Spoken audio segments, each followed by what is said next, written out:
Good afternoon, all. We are live. My name is Scott Kennedy with Forging the Falcons, and this is a new show I want to start bringing to y'all on Fridays with some of my good friends and contacts around the league, where we start looking behind enemy lines and start looking at some of the opponent for that week. And this week, not only is it the Saints, but one of my good friends in this industry that I've gotten to work with several times and been on his show, he's been on mine, is Kyle Mosley of Saints News Network. So, Kyle, how are you doing, my friend? Doing well, Scott, man. It's the start of the new season, week 1. What could be better than the New Orleans Saints going into Atlanta and ripping out the hearts of the Dirty Birds, right? No, I'm sorry. I should wait on that, right? No, I don't see. But I mean, at least if there's a heart to rip out, there's a heartbeat going on, Yeah. So that's something that I'm not sure the Falcons have had for the last couple of years. So I always joke, I've been working in sports for so long. Yes, I grew up an Atlanta fan, Falcons fan, all this, but when you work in sports, you end up rooting for the names on the back of the jerseys as much as you do the names on the front of the jerseys. It's the people like Kyle. I don't care if Kyle is a Saints fan. I like Kyle. Kyle's cool. Yeah. But I have said for years that this is one of the most underrated rivalries in the NFL because the teams have been so bad. The Saints had a nice run under Sean Payton. They've been much better. And the Falcons have been better for the most part since Arthur Blank bought them. But historically, 70s, 80s, 90s, this is two of the worst franchises in football. And people don't realize what a fun rivalry this really is. Shoot down 85, shoot over to New Orleans, vice versa. It is a lot of fun to do. So, listen, we got some folks coming in. Make sure you hit the like button as you're coming in. Share, bring some more Falcons fans in with you, some more Saints fans. So, Kyle, make sure you retweet that tweet I tagged you in with your, because we'll get some, as long as it's cordial and it's good conversation. Bring them all in here, y'all. Bring them all in here. So look, Saints fans, come on in, man. Yeah. Who that nation? Jamal was in here real early. He says, "What's up, everyone? Rise up. We're 2 days away from battling the Saints. We need this W. Shut the haters up." I agree, Jamal. I am one of those haters, unfortunately. With a 40 years of, living in it. Shoot, what am I kidding? That was 5 years ago. With 45 years of being an Atlanta sports fan, I'm a cynical SOB. I say that there isn't anything that Kyle can say to me about the Falcons. It's going to hurt any worse than what the Falcons have done to us through the years. It's like you're kicking somebody that's already down. It doesn't hurt anymore. Come on, man. Who's had it worse than the Saints fans with the no calls and the close calls and being right there on the brink many a day? I'm only going to say this once because I don't even like these two numbers together. Nothing is worse than 28-3. Ooh. Nothing. That hurts. You guys got screwed, but that wasn't a Super Bowl. That wasn't Tom Brady. That wasn't the Super Bowl. Yeah, that call was so bad that y'all went against. That was a single call in a moment. And yes, there's other stuff that leads up to it. That call was so bad they changed the freaking rule. It was so bad. But nothing from a sports point of view where everybody's healthy, injuries and all that kind of stuff is one thing. But you really can't top 28-3 in the annals of football. And then to follow it up with hiring Steve Sarkisian and letting go of the LaFleurs, and Shanahan leaves and Mike McDaniel leaves, and you hand it over to a failed.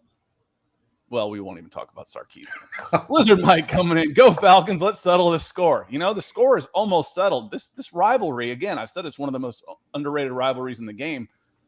100 and something, maybe 106 times these two teams have played. They're separated by 2 wins. The Falcons are ahead for now. Right. Could be dead even by the end of the year, or, another get another split, and we will see. Mark Turner, what is this team going to look like? I'm going crazy here. We'll hit on some specific players and stuff and some things that have changed, because while I think the Falcons can regress in record, they actually are a better team. This is a better team than the Saints faced last year that they split with. It was both home and home. The Saints kind of overlooked the Falcons and got beat. They got their stuff together at the end and they beat them. They were a better team last year. But this is a better team. The Falcons are. U.S. Dave coming in and saying, Buenas tardes, Falconites. Oh, thank you. Thank you, sir. And Mark Turner saying, blind faith is kind of what we have coming in. So Lots of people coming in. Joe, Terry, and RC Plain says, can we get Winston back to his bad form? No, that won't happen. And that's one of the questions I want to start with, Kyle, now that I've kind of monopolized the first 5 minutes with an introduction here, is, some of the key players and some of the injuries and some of the bounce backs coming in. How has someone like Jameis Winston looked in the preseason? What's the word coming out of New Orleans about how he'll look, how he's going to look? Because he was playing some of the best ball of his career before he got hurt last year. Yeah, same thing with the start of the camp, training camp. He was doing very well until he kind of tweaked his foot, ankle, and he was out for probably a couple of weeks, right? And then he got back to leading the team the week right before the final preseason game.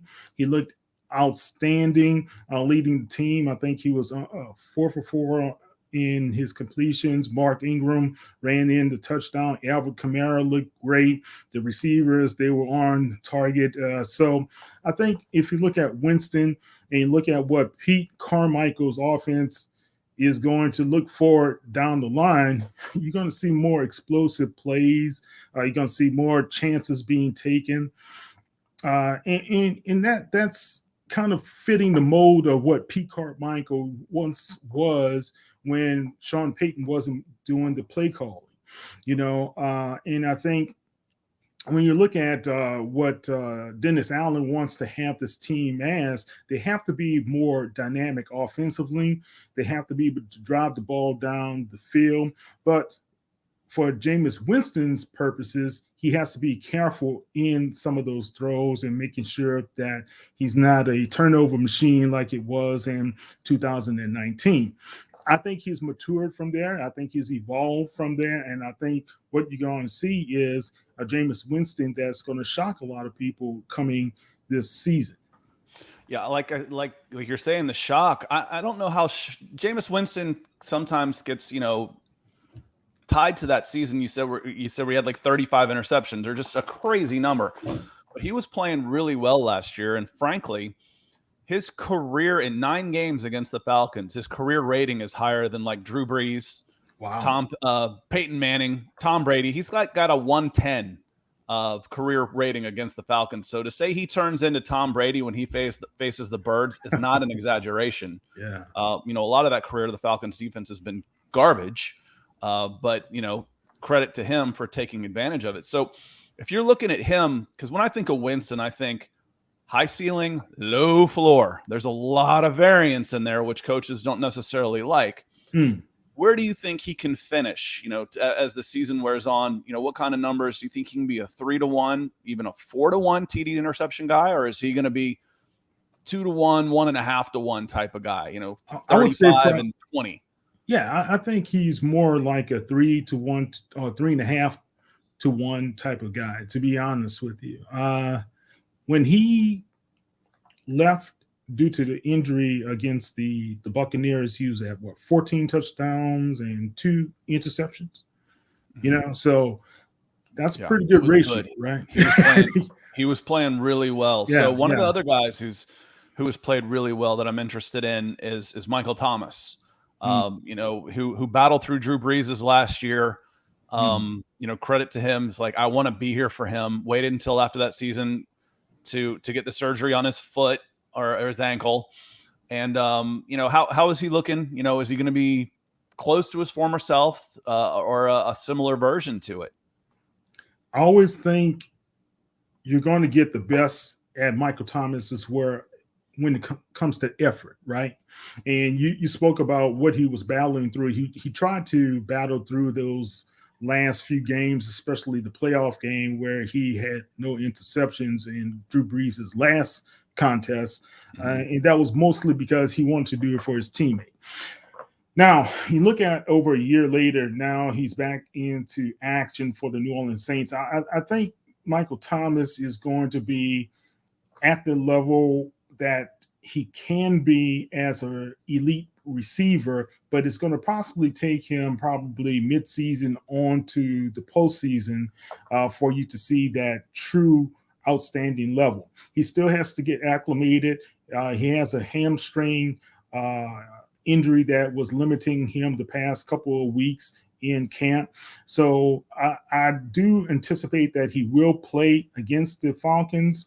I don't know if he's going to have 100% of the offensive snaps, more likely probably 50, 60%, if that. Regular, maybe a little bit less than usual split for a wide receiver. Right. None of them are taking 100%. But of the available, what he normally might take. Well, look, he used to average 90 plus, when it came to his time with Drew Brees, man. So Michael Thomas right now in his career and where he's at and trying to get back to full form, he's going to be an outstanding receiver. Will he be in the top 5? May not, but in top 10, I can see that being a possibility.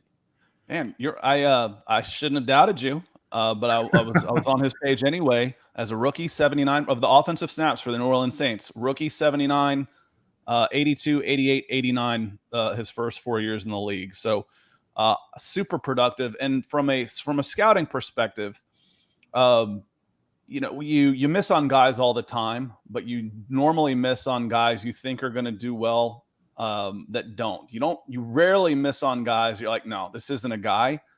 And then they outplay that ranking. That never happened from high school. That very, very rarely happened. Michael Thomas is my number one guy for that. And he knows it. He was like a 6 foot, 4'6.5", 4'7" senior receiver at Taft High School. He was just 6 foot. Yeah. Wow. He was just a guy. Just a guy. He wasn't anything special. Maybe 6'1", but he wasn't all that fast. He wasn't very big. He had a famous uncle. Keyshawn Johnson's nephew, and people knew him, and he was very charismatic. And then he goes to a year at Fork Union, and he comes out of there 6'4", 220, and goes to Ohio State, and the rest is history. I'm like, okay, yeah, and I've told him that before, and it's like, listen, when I miss, it's usually I miss high. I miss low on you. You're my number one. People ask, who are your biggest misses? Michael Thomas. Michael Thomas was my biggest miss in recruiting for guys that I didn't think could do it on the next level and then outperform. So big time. Who else is big time? Mark Schrader. He's big time coming in on YouTube saying good afternoon, Scott and Kyle. Now, Mark's how you doing, Mark? Broncos fan who is also just a fan of football and the content. And we certainly appreciate him being in here. And Charles Clark coming in says, go Falcons for life. We hit on Michael Thomas, Jameis Winston. How about Alvin Kamara? He was a player who battled through some injuries, and that's just not if, but when you're talking about running backs and how are they able to bounce back once they're fully healthy and have the batteries recharged becomes a question. What kind of season can we expect in week one, first off? And I think that'll set the tone. If he's awesome week one, well, he's probably going to be pretty good the rest of the year too. Yeah, expect awesome. Expect awesome. And guys, I'm not trying to overplay these guys, and I'm media and I have to be biased to a point, but when you look at him on the field and you look at his production and look at how he has been just going through the drills at training camp, you see a very fast Alvin Kamara. You see the guy that still has great balance, the guy who has great vision, just a great talent overall. Now, we do have the legal issues that have been lingering over his head. He did address the media for the first time yesterday. He's been selected as one of the captains of the New Orleans Saints in his first time in his 6-year tenure with the organization. So he's a leader, and he's going to be one of the leaders of the team. He and Mark Ingram are a great combination, the boom and zoom. Those guys like to play on one another. But I think you're going to see the same type of Alvin Kamara. And what Michael Thomas, Jarvis Landry, as well as Chris Olave give to him is an opportunity to open up the field. That was not afforded him last season when you had guys like Chris Marquez Callaway and Smith and those guys. They weren't able to get down the field. Nobody really respected speed, and the linebackers really kept an eye on Alvin Kamara because he was the only offensive threat for the New Orleans Saints, and that's pretty much how he got injured, in my opinion. But when you look at Alvin Kamara, Scott, I think he's going to have an outstanding season if he stays healthy. Yeah, I mean, and that's the big one. But coming into the season, you feel pretty good about where he is. Yeah. Again, you still have a guy with a serious legal issue that's pending, and his attorneys, as well as the uh,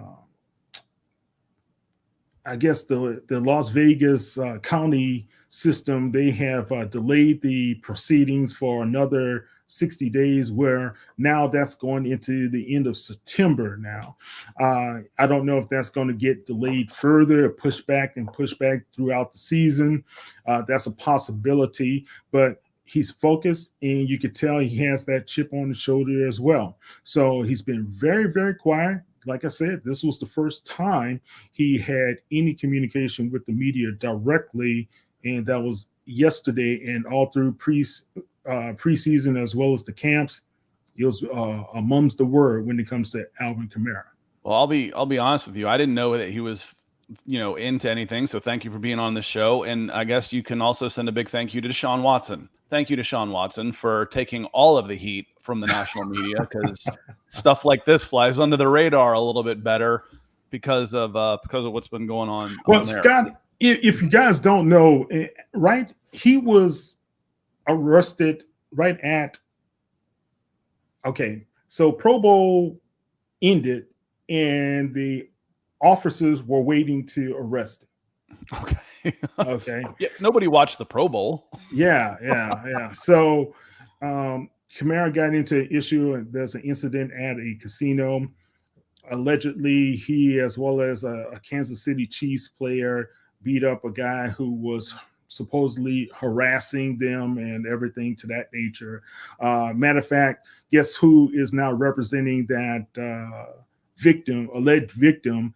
It's attorney Tony Busby, who is the same attorney that represented the 24 ladies who filed the complaints against Deshaun Watson. So how do we bring that full circle? Yeah, so we're talking, looking for settlements. Basically going out there, and Blizzard Mike says that ex-kicker from Buffalo has all the heat now. That's crazy. Punt god Ariza from San Diego State. Yeah. So now the Denver former punter is now over there as well. So okay, well, I again, if I don't have all the information, I'm certainly not going to pass judgment. I don't have all the information. I'm not going to pass judgment. I'm going to stick to what he is on the field, and Alvin Kamara is a dangerous weapon, especially in space on that turf where the Falcons and Saints play both of their games. Rookies to watch. We're not going to get to see Trevor Penning. If you haven't seen Trevor Penning, you can check out my YouTube. It's right on the front page as the most watched video I think I've ever done. I labeled him the nastiest lineman in the draft, and some people took that as in like bad. That's a bad man. No, I didn't say he was good. I didn't say he was nasty as in like I meant he was dirty. Is what I meant. That's what I meant. Look, man, Trevor Penning had his a rough outing his first couple of weeks in training camp. He went at let's see, everybody. Whoever was lined up against him, he went at him. Yeah, Payton Turner, the former number one pick for the Saints. Then he went at All-Pro special teams ace JT Gray as well, and then Malcolm Roach, and that was all that really wrote there. And Dennis Allen kicked him out of practice as a result, and he's been a model citizen up until he got injured in the final preseason game, where now he is expected to come back off IR in November. That's great. That's great. He's a talented individual. You want to take some of that out. It's like, listen, we don't want to take the dog out of you, but be smart about it. Don't hurt the team. Don't hurt the team. We understand you're fighting, and the guys in front of you, you're fighting them for your, for playing time, et cetera, but don't hurt the team. And a 15-yard penalty and you getting thrown out of this game hurts the team. Yeah. I think that's what he had to learn. You had to learn the fact that, number one, these are your teammates.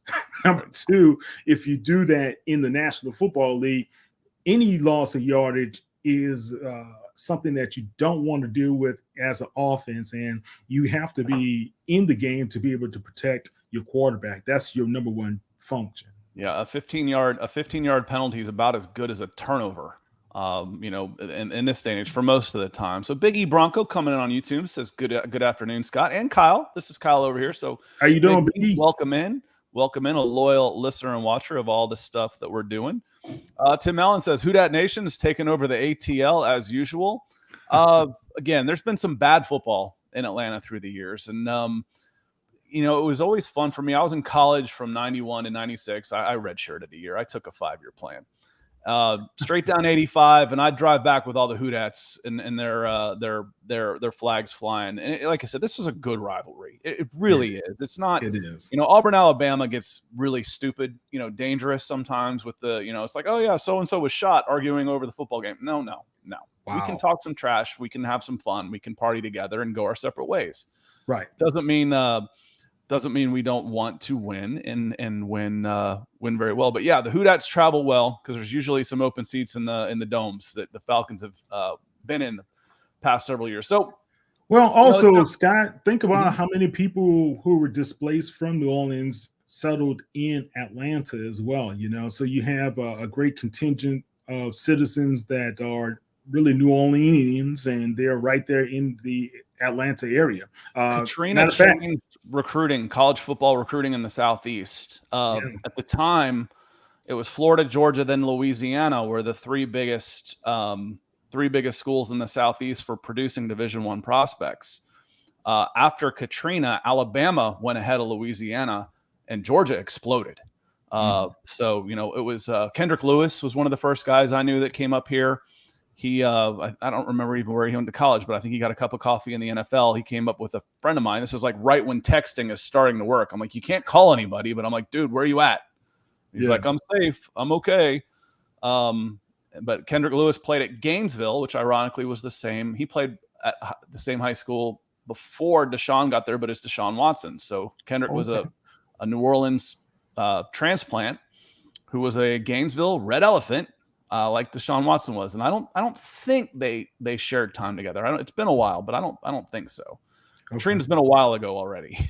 Yeah, look, and for me, my family, it seems like it was just yesterday, man. We were talking about the anniversary on August 28th, and I still recall the moment we turned on CNN and watched the waters just start to rise near where we lived in the 7th Ward. So it was pretty dramatic and traumatic. Yeah, for sure. Both of those good times. So as Blizzard says, he says, I'm not trash talking on any pods. Our pads will do the talking. Yeah, I don't believe in. I'm not a trash talker. Again, for another reason, they say, if you can't take it, don't dish it out. I don't take it worth a damn. So I don't dish it out. So I always some of these places. I've been to Raiders stuff. I've been to Raiders games. I've been to Dodgers games with a Braves shirt on. In the outfield. That's a rough crowd. And I'll just smile and wave. Hey, what are you doing? I just smile and wave. We're gonna kill you. Yeah, you probably will. Have a good day. Whatever. It's just not worth it. But Olave, you mentioned him. When the Falcons, I was pretty down on the fact that the Falcons were taking a wide receiver with the number 8 overall pick, but it wasn't a great draft at the very top. This was a trade down type of draft. Nobody wanted to trade back up, though, was a problem. So, when they took a guy number 8, when you've got George Pickens killing it with the Steelers in the second round, Christian Watson, Green Bay, Sky Moore, Kansas City, all these second round, these great options. By God, you had to get it right. And just a few picks later, Chris Olave goes. So, what are you hearing and what are you expecting from Olave early? Can he make an impact with some of these veteran weapons? And, what do you see from him long term? Well, I think the first preseason game gave us a glimpse of the type of player he's going to be. He had a touchdown against Green Bay.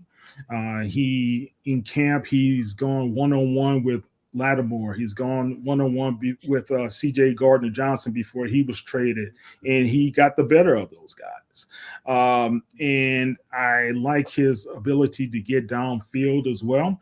So he poses a threat in the intermediate area, as well as he's deceivingly fast enough to get behind you.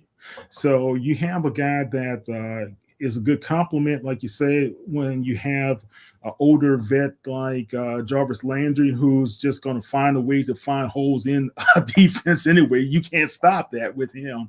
And you have a guy who's a great possession guy, and when you need to have that first down to have the critical catch, that's going to be Michael Thomas. Then you have Chris Olave right there. He's going to be a good rookie. I looked at some of the bets for him. I think he's now 12-1 favorite for offensive rookie of the year by a couple of people. I think MGM was one.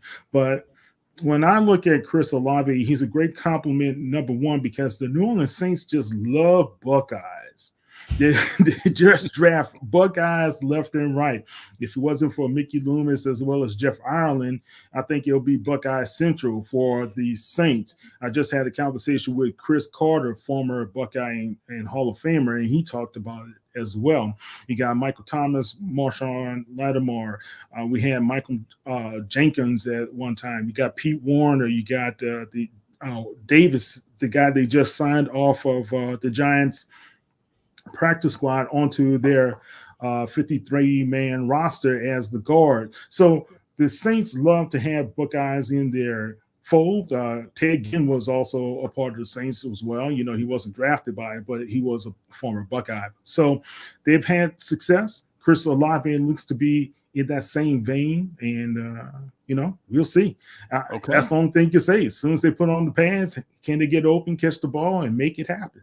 So you mentioned the times when Sean Payton was not calling plays. How was the success then, and how do you feel the transition is going to be? Because, I mean, the Saints under Sean Payton was a golden age of New Orleans Saints football. That's not so easily replaced and replicated. Just, wait till you see the next guy. I fell for that when I was first following football. You know, the quarterback in college, he's leaving. He's like, wait till you see this next guy. He's even better. No, he wasn't. He was terrible. No. Yeah. And going to the next one is not as easy as just, well, they're running the same system. Yeah, but it's different. It is. So, how do you feel that transition can go early, again, like week one, versus, long term? Good question. So I can think back to at least 3 instances where when Sean Payton was injured, when Jimmy Graham ran into him and tore his ligaments in his knee along the sidelines. And then Pete Carmichael came in, and the Saints offense for the next couple of games started throwing the ball down the field, started having more than 400 to 500 yard type of games with Drew Brees. Then all of a sudden, Sean Payton said, well, I'm start calling plays from the booth. And he started to do that until he got back onto the sidelines. So they were productive.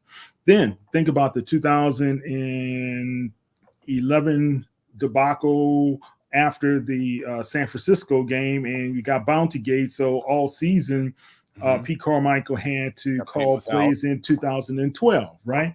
So he did an outstanding job, because think about this. It was a terrible defense that they had with Spagnuolo that really caused them to lose more of those games. And Drew Brees had 5,000 yards passing that season. Then you go and look, was it close to 5,000? Okay. So then you look at some stretches that Sean Payton turned over the play calling to Pete Carmichael when he needed to get a fresher perspective on the team. And Drew Brees and the offense, again, was highly productive in doing so. Now, where Pete Carmichael does tend to have a issue is the lack of utilization of the running backs as a result. Well, and I would I would also argue this, Kyle. The steady in there was Drew Brees. Also, what else? Yeah. What he also doesn't have this year is a Drew Brees in his prime. Right. And that's a great point. You don't have that Drew Brees. So how's it going to work with Jameis Winston? Right.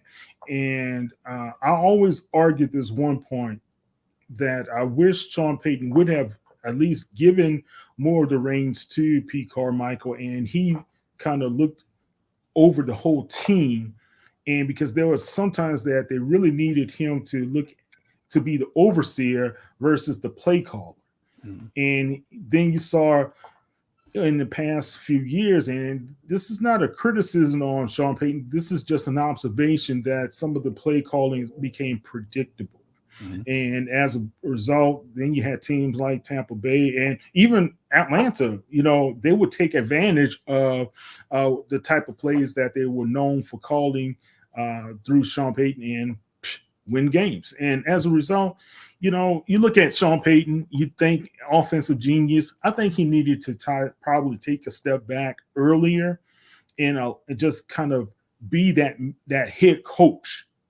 But he didn't want to do that. He still wanted to call the plays. One of the things we've always said about Hall of Fame coaches is you don't have to go very far to find right next to them or right above them the Hall of Fame quarterback.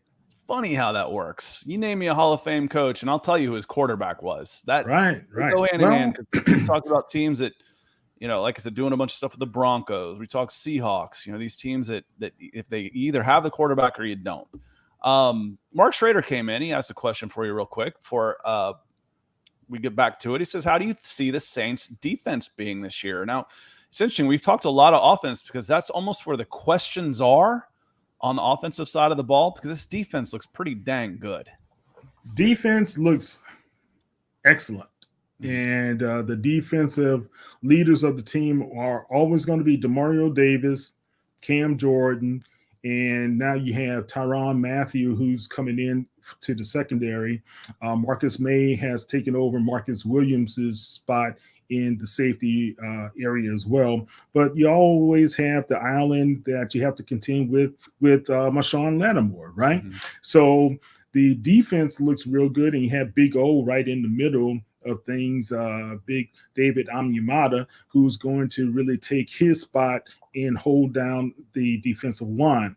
And then you got on the opposite side of Cam Jordan, Marcus Davenport. Or if you don't want him, you got Peyton Turner. You don't want him, then you got Carl Granderson, or you have Tano right there. So the Saints are pretty deep on their defensive line. The one question that we do have is, can Pete Werner and the other guys who are the linebackers complement Demario Davis, since they did not choose to re-sign Quan Alexander in the offseason?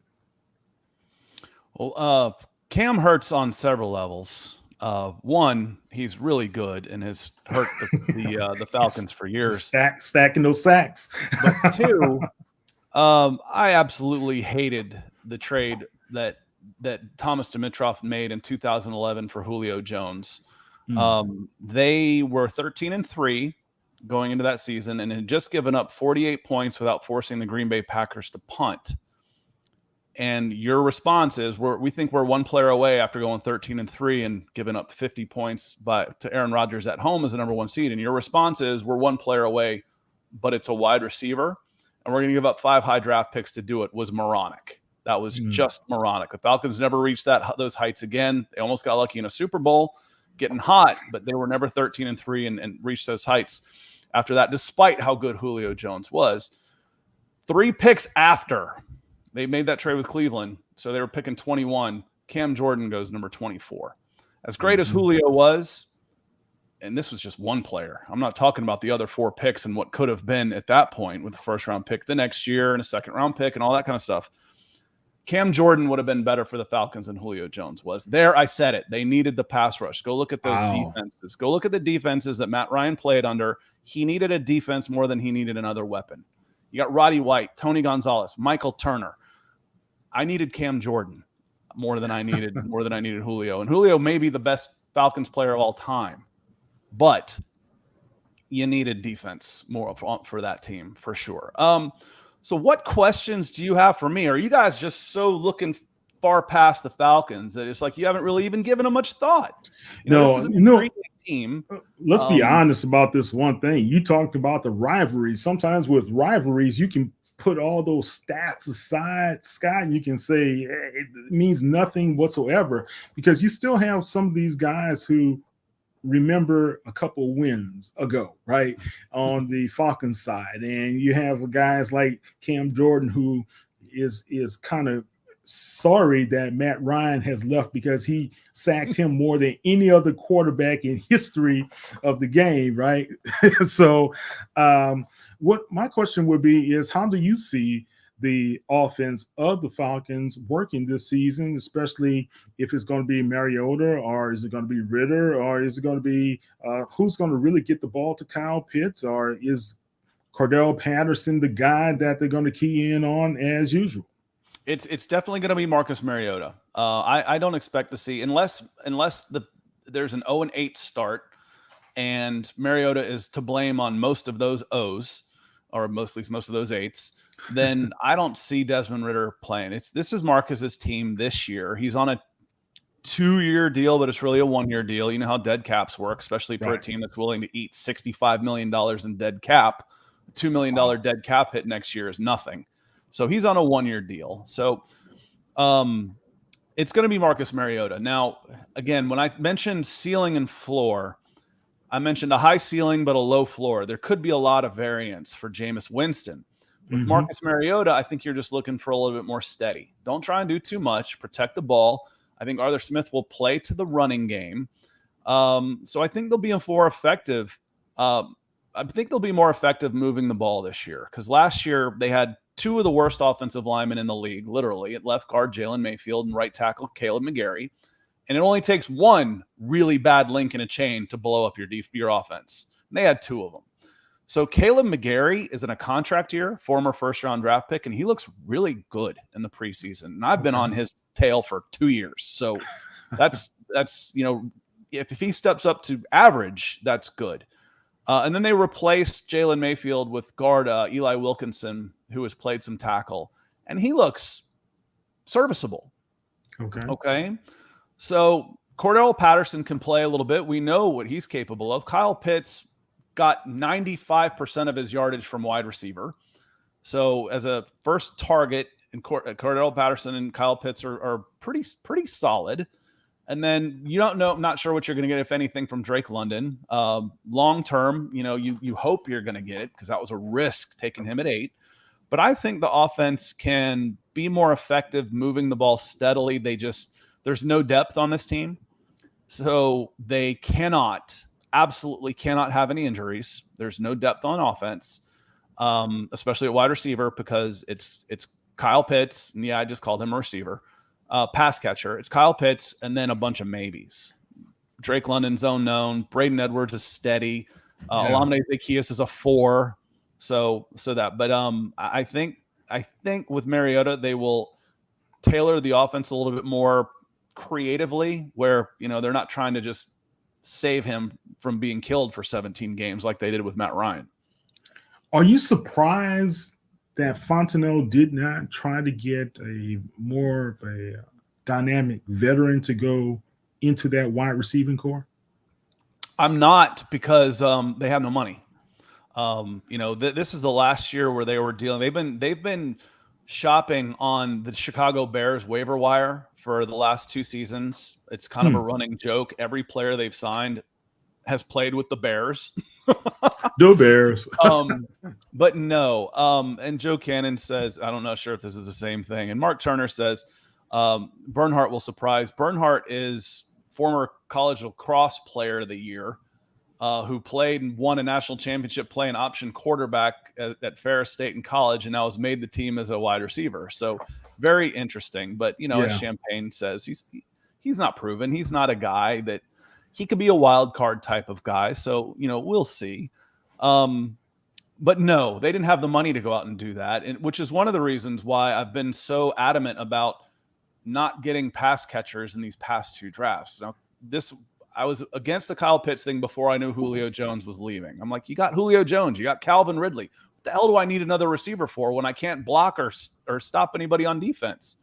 Well, you needed a guy that was 20 years old and could be a dynamic player in this league for 15 years. Right. So that was okay. But this year, they've put their resources at the pass catcher position, playmaker position in draft.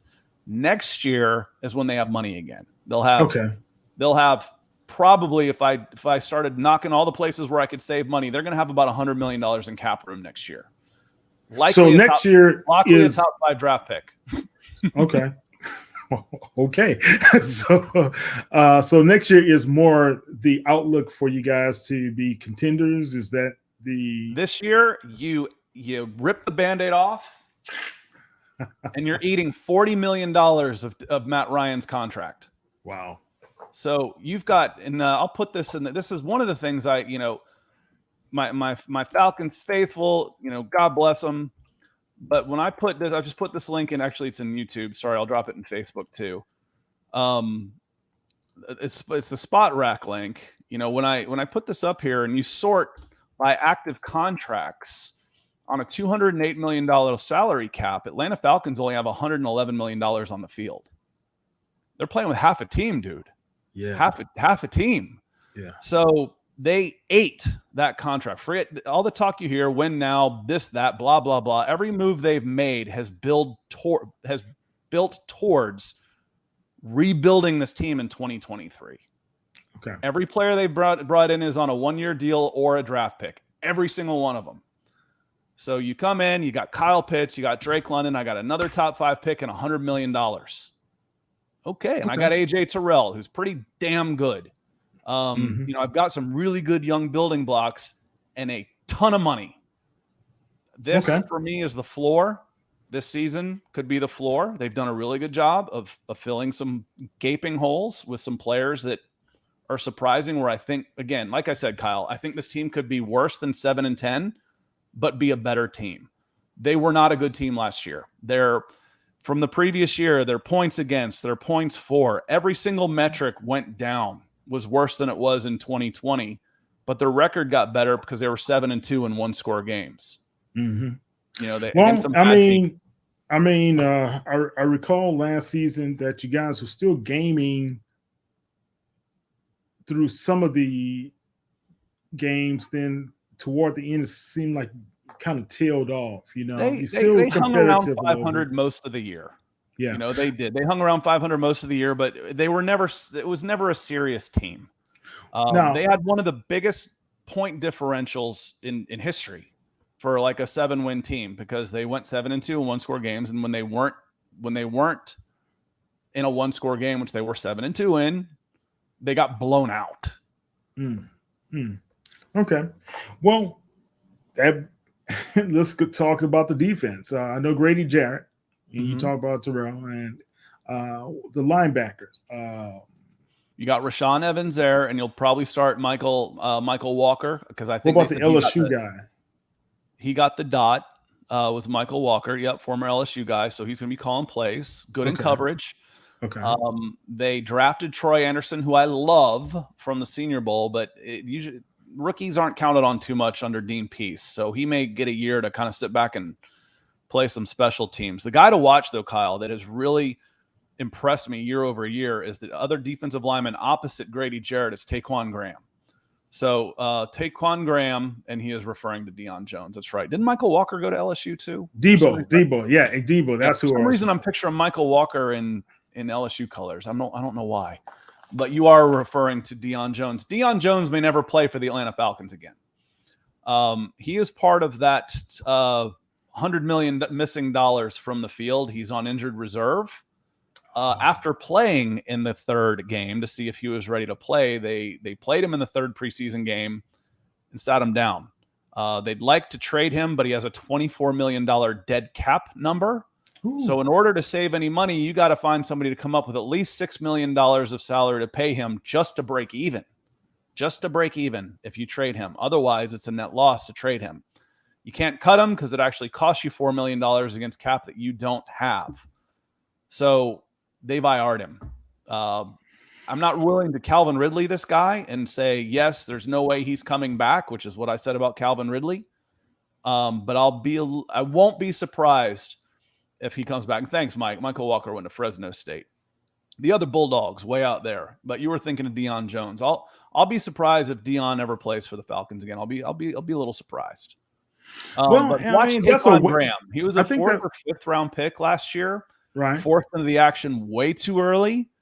And he's a 300-pounder playing the 3-4 defensive end and has looked solid. He's looked really solid in his second year. if I recall, that's the guy that was giving Andrus Pete some trouble the game that you guys won. If I'm He not might have, because he was starting the last several games. He played a lot last year. He was in the backfield. I recall. They put some resources into the edge position, which they had to do. They put a second-round pick in Arnold Ebiketie out of Penn State. And then they used a third-round pick on D'Angelo Malone out of Western Kentucky, I believe. Let Dante Fowler go, eating some of that dead cap money, and brought in Lorenzo Carter instead. Now, Stephen Means was a starting edge. Cover your ears, Falcons fans. He was a starting edge last year, and he had 0 sacks, 2 quarterback hits in the same game in 14 starts last year. That's it. Wow. So that's not good. I call it it's almost statistically impossible how unproductive he was from the edge position. Because I mean, you see it all the time. Once or twice a game, somebody blows a blocking assignment, you get a free run. Right.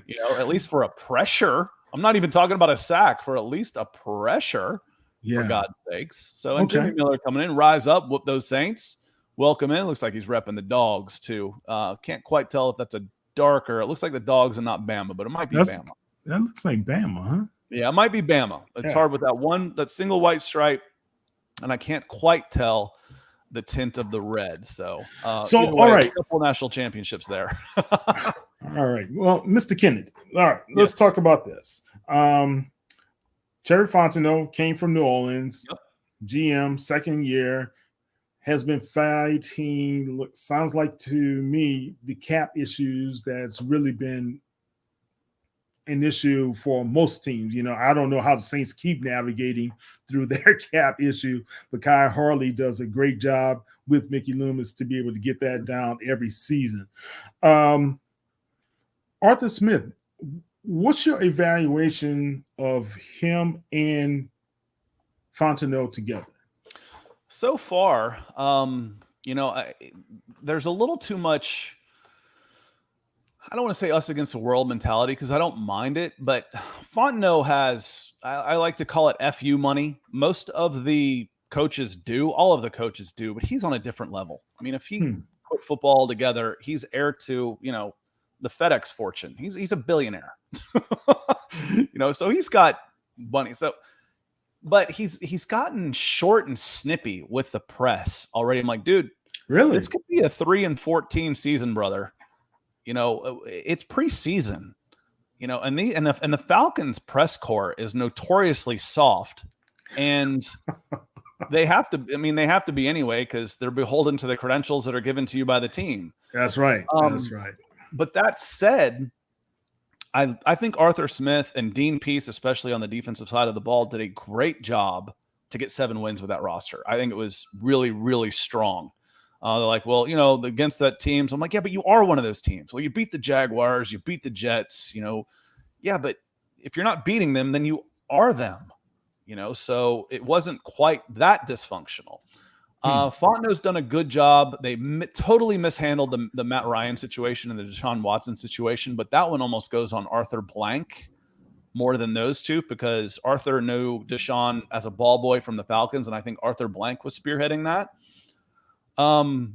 The results on the first draft have been iffy at best. I really liked what I saw on the second draft, and then they've done a good job of plugging holes with low value monetarily wise, but decent player free agents in order to just put a team on the frickin' field. Wow.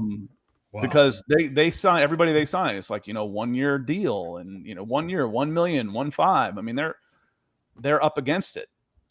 So I'm hoping they're learning some really hard lessons in team building and scouting, because they'll have money next year.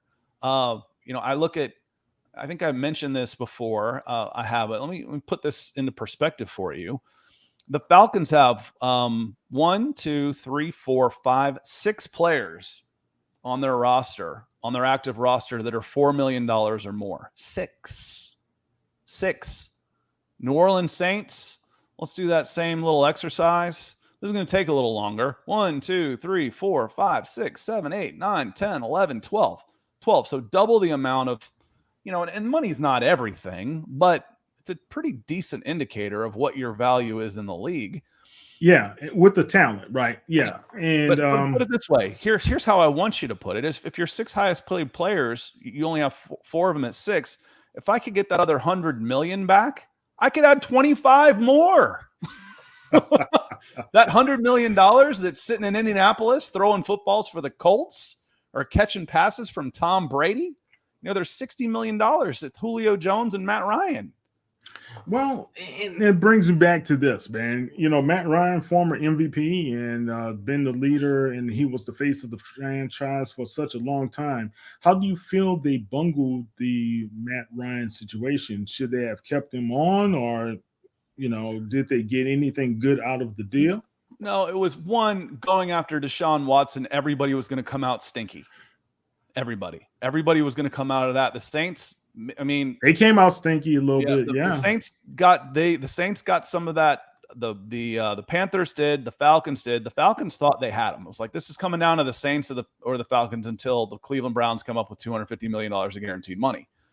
And that was going to split the fan base a little bit. It eventually would have come over because fans will root for anybody if they're wearing their colors. It's just the way it is, until they leave the team or do something wrong, and then they'll remember that guy was a dirtbag. Right. Initially it was good. You've seen it with the Browns. The Browns fans, especially women, and about 49% of the NFL fans around the country are women, are pretty disgusted by the whole thing. So you're going after a guy that's going to split half your fan base anyway.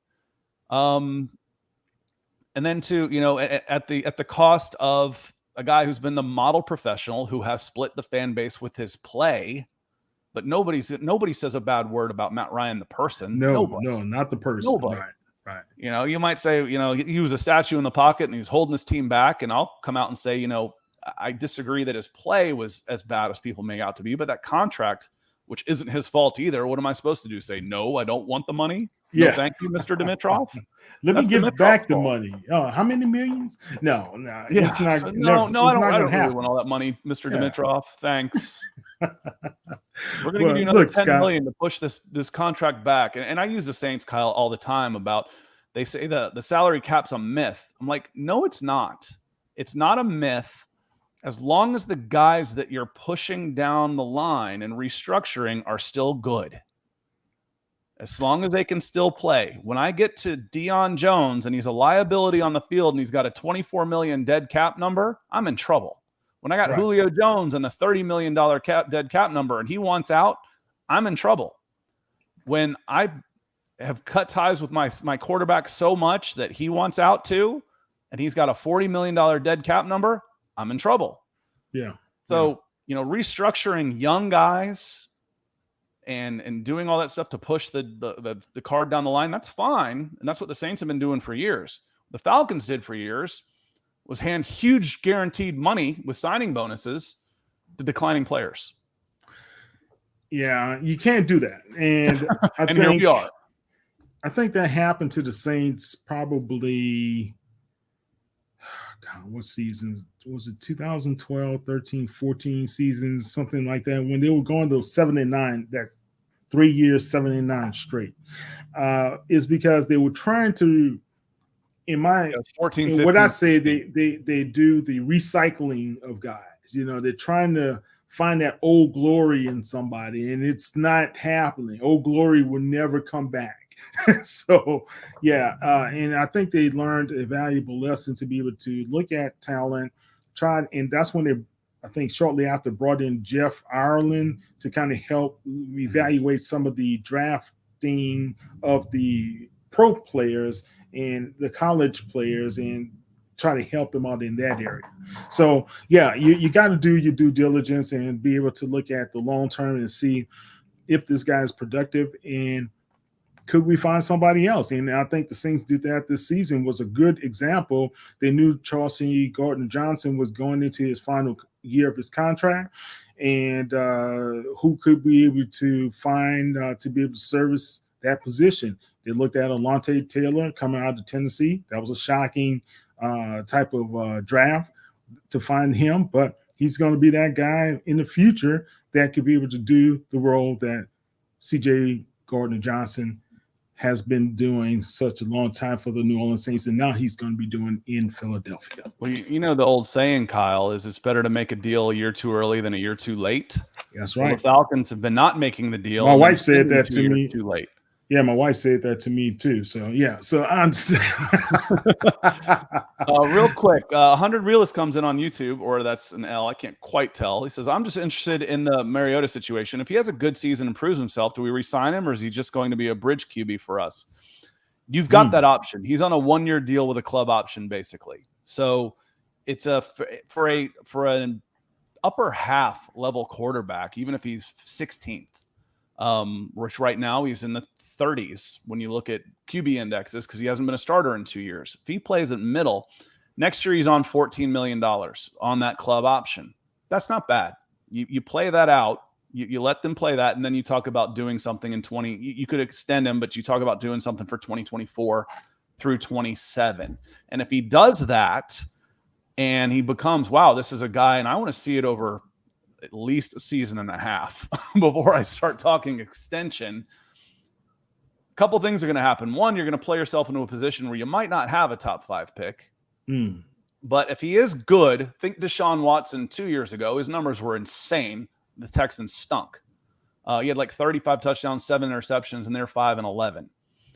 If you do that and you've got your quarterback and you're sitting in next year's draft class with a top 5 pick, my God, is that going to be a valuable pick because there's quarterbacks everywhere.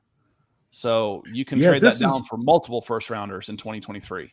Right. And I think this is the season where there's a great crop of quarterbacks that's coming out, right, for the draft. So, yeah. Last year wasn't so good. Next year, there's several of them that could look really. Marshall Wright said Gen Pop. I agree. Richie, if I had wasted that much money, millions upon millions of dollars, I guarantee you most of us would be in prison. Criminal mismanagement is how I like to put it. That's funny. But yeah, so on that note, let's got a couple more minutes. So I want to get us out of here. Give me your season outlook. Give me the end of the season. We're the Saints this year. Everybody wants to look at the AFC, the Bills, the AFC West. They're making all the headlines. We're the Saints coming out of the NFC come end season. Look, I still believe the Saints can take the NFC South. Tampa Bay has a lot of question marks, in my opinion, and I think let me get it right. And there's a lot of national media that still says Tom Brady, just because his presence, you're going to get them over the hump into the Super Bowl. If I've said it for 15 years, it's been true. One of these days it's not going to be, but yeah, I think one of these days is here. And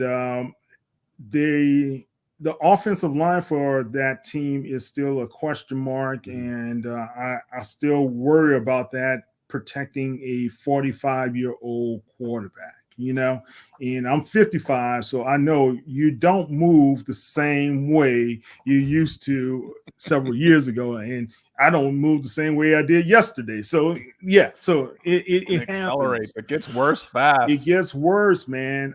So all I would say is this: I project the Saints right now 11-6.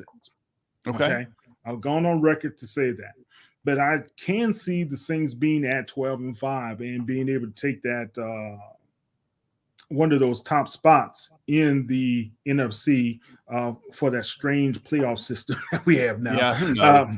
Let's just get everybody in like they do college basketball. All right, so for this weekend, it's like Oprah. You get in, you get in. So for this weekend, give me your prediction, because this is gonna. I mean, it's hard to say it's gonna set the tone. It's a long ass season. 1 week can mean nothing, can disappear, but it's a division game. It's Saints Falcons, week 1, new regime. Jameis coming back, Michael Thomas back, Alvin Kamara's back. Give me your prediction for this weekend. I have the Saints winning 27-17. I'll be there in Mercedes-Benz press box to be able to witness it. Next time you tell me so you can come stay with me, or cancel your damn hotel and come stay with me. Man, I wish I had known. Save me a ton of money. Do it within 24 hours. I'm 45 minutes, give or take, depending on traffic, 30 minutes to an hour northeast of the stadium. Well, I'm gonna take you up on that. Trust me. Open invitation. Bill Hubers came down here and stayed during during an NFC Championship game one time, or one of the divisional rounds. So it's so funny because I went to Morehouse, so I still have 3 guys who were groomsmen in my wedding that lived there. And guess what? All of them are out of town this weekend. I'm like, this is the season opener. But yeah, we're going elsewhere. We got one that's in Orlando. We got another one's going up to the East Coast. I'm like, I don't get it. But anyway, I do see that the Falcons could be able to keep this tight the first half. I do see that. But I think eventually the Saints are going to overpower them coming down. And if you talked about depth as being an issue, depth can really hurt you in the second half of games, especially if you're not up by quite a bit. Mariota still worries me because he still can be able to sneak out of the backfield. He's still mobile enough to do some things to put some damage. But I think eventually after everybody settles down after halftime and make the adjustments there, the New Orleans Saints are going to win 27-. Right, I'm going to do this rapid fire Twitter style because I got to go get kids out of school real quick and the rain's coming. I agree with you. I think the Saints are going to win this one. I think both offenses will probably struggle. Just because it's first game, all kinds of newness coming in, Jameis coming back. The defense for the Saints is just too good. So I see a bunch of field goals and maybe a touchdown from each one, but I think it could be a strange type of score, something like 19-13 Saints. But I think the Saints come in and they go back to Houdats, have a good time and a drive back down I-85. But Kyle, thank you so much for being here for this first episode of Behind Enemy Lines. You're welcome, man. I want to put this up here, make sure people can find you. It'll be in the description as well. But he is at KT Mose on Twitter. So make sure you are liking and following, sharing, and subscribing. At 3:00 in the afternoon, thanks for those of you that can make it. Pop a question in. Leave a comment on your afterwards because I know this is going to be a better thing to watch on demand. I'm obsessed. I'm OCD about answering the questions. So I will be there. But on that note, I've got to go. Kyle, thanks for being here, and we'll see y'all next time. Who that, baby?